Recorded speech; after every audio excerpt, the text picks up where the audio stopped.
नमस्कार दोस्तों, आप सभी का हमारे इस YouTube चैनल पे स्वागत है।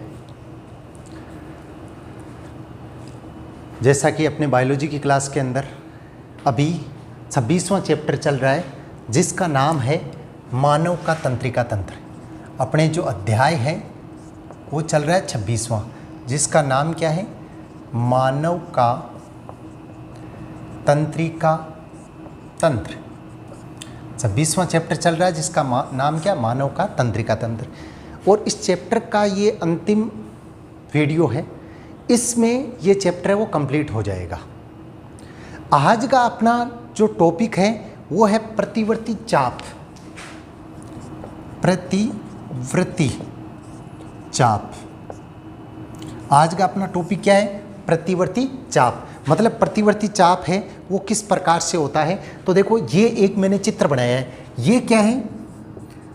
प्रतिवर्ती चाप व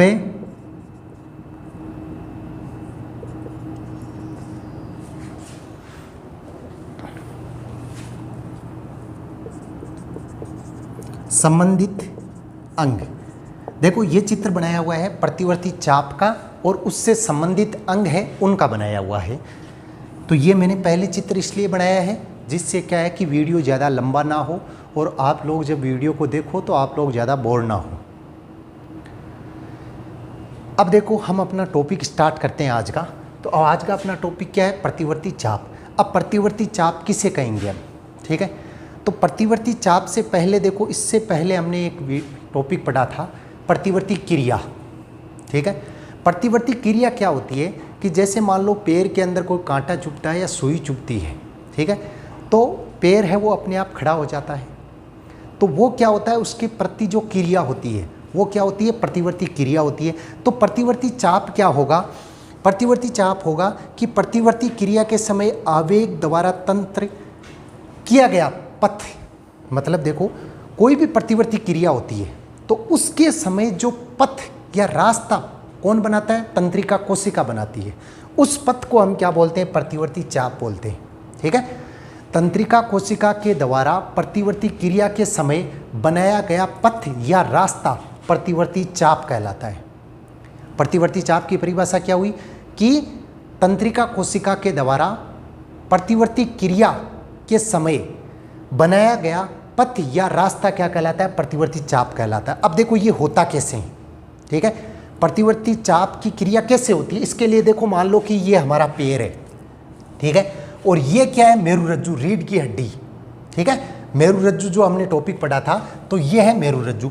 अब मान लो कि इस पैर के अंदर यहाँ पे क्या होता है? एक कील चुभती है। पैर के अंदर क्या होती है? यहाँ पे कील चुभती है। तो यहाँ पे जब कील चुभती है तो ये क्या है? मांसपेशियाँ हैं। मतलब प्रतिवर्ती चाप है, उसकी क्रिया किस प्रकार से हो रही है ये ध्यान से समझना। तो देखो, यहाँ पे मान लो कि कोई कील है वो चुभती है, तो पैर में जब यहाँ पे कील चुभती है तो ये मांसपेशियाँ ये क्या हो जाती है? सक्रिय हो जाती है। ठीक है, ये मांसपेशियाँ क्या होती है? सक्रिय होती है। और ये मांसपेशियाँ सक्रिय होती है तो यहाँ पे एक पथ का निर्माण होता है जिसको हम क्या बोलते हैं? अपिवाही पद। अपिवाही पद क्या होता है कि ये सूचना कहाँ तक पहुँचाती है? मेरुरज्जु तक पहुँचाने का कार्य करती है। ठीक है, अपिवाही पथ क्या करता है? मेरुरज्जु तक ये सूचना पहुंचाने का कार्य करता है। तो जैसे ही यहाँ पे कील चुभती है, यहाँ पे ये पेशियाँ क्या हो जाती है? सक्रिय हो जाती है। ठीक है, ये पेशियाँ क्या हो जाती है? सक्रिय हो जाती है। और इस रास्ते से ये सूचना कहाँ पे आएगी? पृष्ठमूल गुच्छिका। मतलब देखो, यहाँ पे ये ज़्यादा संगठित हो जाती है। ठीक है, ये पथ बड़ा हो जाता है और ये कहाँ पे पहुँचता है? धूसर द्रव्य। ये संरचना किसकी है? मेरुरज्जु की। ये संरचना किसकी है? मेरुरज्जु की, जो हमने पहले पढ़ा था। इसके अंदर देखो, एक बाह्य आवरण होता है, वो तो होता है स्वेद द्रव्य का निर्माण करता है, और दूसर द्रव्य एक की, जैसे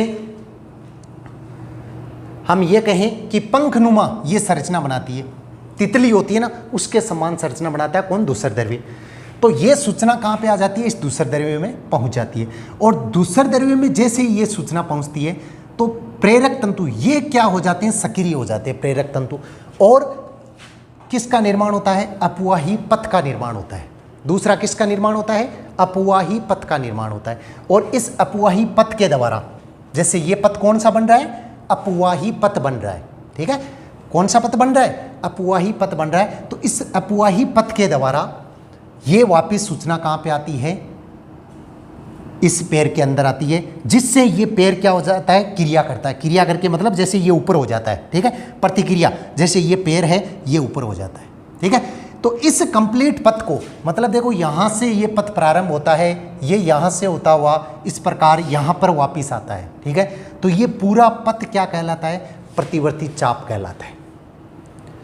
कहने का मतलब तंत्रिका कोशिका के द्वारा प्रतिवर्ती क्रिया के समय जिस पथ का निर्माण होता है या जिस रास्ते का निर्माण होता है उसे हम प्रतिवर्ती चाप कहते हैं। प्रतिवर्ती चाप की क्रिया कैसे होती है आप लोगों के समझ में आ गया होगा, ठीक है, कि प्रतिवर्ती चाप है वो कैसे होता है या प्रतिवर्ती चाप की क्रिया है वो किस प्रकार से होती है। अब देखो प्रतिवर्ती चाप की क्रिया में कुछ भाग या कुछ अंग हैं, कार्य वो समाहित होते हैं, जैसे संवेदी अंग।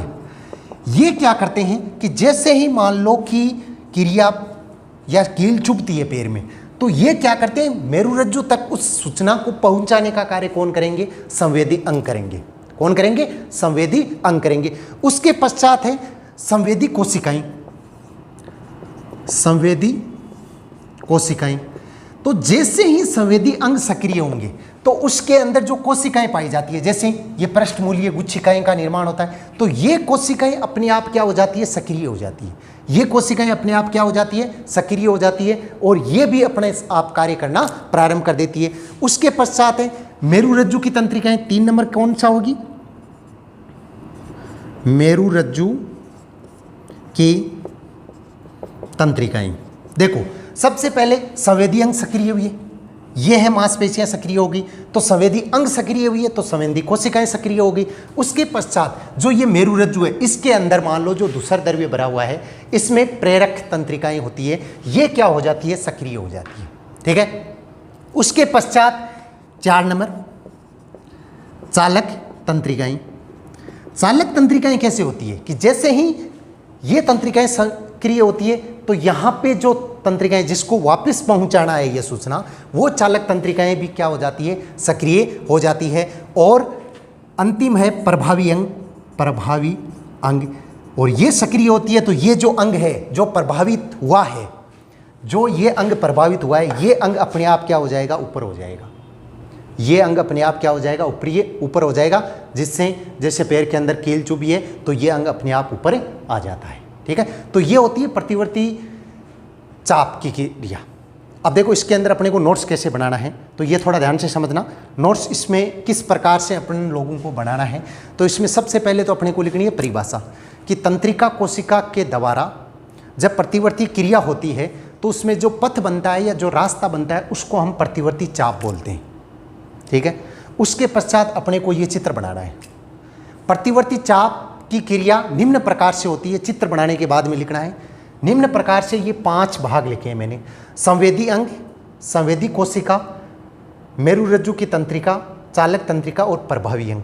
इन सब का क्या करना है, वर्णन लिखना है थोड़ा थोड़ा। वर्णन कैसे लिखना है, मैंने बताया कि संवेदी अंग, जो अंग प्रभावित हुआ है वो पहले सक्रिय होगा, जैसे ही अंग सक्रिय होगा तो उसके अंदर जो कोशिकाएं पाई जाती है वो भी क्या हो जाएगी, सक्रिय हो जाएगी। और सक्रिय होगी तो सूचना कहाँ तक पहुँचेगी, मेरुरज्जु तक पहुँचेगी। तो मेरुरज्जु के अंदर जो दूसरा द्रव्य है उसके अंदर सूचना पहुँचेगी, और उसके अंदर पहुँचेगी तो सूचना प्रेरक तंत्रिका कोशिकाएं हैं उसके अंदर पहुंचाएगी, और उसके पश्चात वापस कहाँ पे आ जाएगी, जो प्रभावी अंग है तो वो पैर क्या हो जाएगा, अपने आप ही ऊपर हो जाएगा। तो इस प्रकार से प्रतिवर्ती चाप की क्रिया होती है। आप लोग हमारे इस चैनल से लगातार जुड़े हुए हो तो आप लोग एक काम और करें कि अपने जितने भी साथी हैं उनको एक बार ये वीडियो शेयर कर दें। यदि उनको भी ये वीडियो अच्छा लगेगा तो वो लोग भी अपने आप इस चैनल से जुड़ेंगे और उन लोगों को भी और ज़्यादा फायदा होगा। अपने देखो आज के इस वीडियो में 26वां चैप्टर है वो कंप्लीट हो चुका है। तो देखो हम लोगों ने 10 चैप्टर वो पढ़ लिए हैं। बॉटनी के 4 चैप्टर पढ़े और 6 चैप्टर है वो इसके पढ़ लिए। अब देखो इन वीडियो में कुछ मान लो टॉपिक छूट जाता है तो कई बार ये मैसेज आता है कि ये टॉपिक नहीं हुआ, तो आप लोग निश्चित रहिए एक बार मैं ये कंप्लीट सिलेबस करवा देता हूँ, उसके बाद में आप लोग निश्चित रहे जो भी छूटा है बीच के अंदर वो आपको दोबारा से करवा दिया जाएगा। इसलिए आप लोग बिल्कुल निश्चित हो जाएं कि बायोलॉजी की तरफ से आप बिल्कुल निश्चित हो जाएं। आप लोगों के ये मेरी गारंटी है कि अच्छे अंक आएंगे अगर आप लोग नियमित रूप से इस चैनल से जुड़े हुए रहोगे और नियमित रूप से ये क्लासें देखोगे। तो ये मेरी गारंटी है कि आप लोगों के अच्छे अंक आएंगे, अच्छे नहीं बहुत अच्छे अंक आएंगे। यदि किसी भी प्रकार की प्रॉब्लम होती है, आपके समझ में नहीं आता है, तो आप लोग पूछ सकते हो। मैं कोशिश करता हूं कि मेरे पास जो भी मैसेज कमेंट आता है तो मैं उसका जवाब देता हूं। अभी तक ऐसा कोई भी कमेंट या मैसेज नहीं हुआ जिसका मैंने कोई जवाब नहीं दिया है। तो जो भी मेरे से पर्सनल जुड़े हुए हैं या चैनल पे भी कमेंट करते हैं तो मैं उनको भी जवाब देता हूं। इसलिए अगर किसी प्रकार से कुछ समझ में नहीं आता है तो आप लोग मेरे को बता सकते हो, या वीडियो के अंदर किसी प्रकार की आपको कमी लगती है तो आप लोग वो कमी भी मेरे साथ में शेयर कर सकते हो, जिससे क्या होगा कि आगे जो वीडियो आएगा उसके अंदर वो वीडियो अच्छा बनेगा। अब जैसे वीडियो आपको बहुत अच्छी क्वालिटी के मिलेंगे, अब जितने भी वीडियो आएंगे वो बहुत ज़्यादा अच्छी क्वालिटी के आएंगे, तो आप लोग अब ये वीडियो देखोगे तो आप लोगों को और ज़्यादा मज़ा आएगा। तो अपने देखो 26वां चैप्टर है वो कंप्लीट हो चुका है। अब हम एक नया चैप्टर आगे की क्लास के अंदर स्टार्ट करेंगे। आप लोग ज़्यादा से ज़्यादा इस वीडियोज़ को शेयर करें, चैनल है उसको सब्सक्राइब करें, बेल आइकन है उसमें ऑल ऑप्शन दिया हुआ है उसको क्लिक कर दें। धन्यवाद। जय हिंद, जय भारत।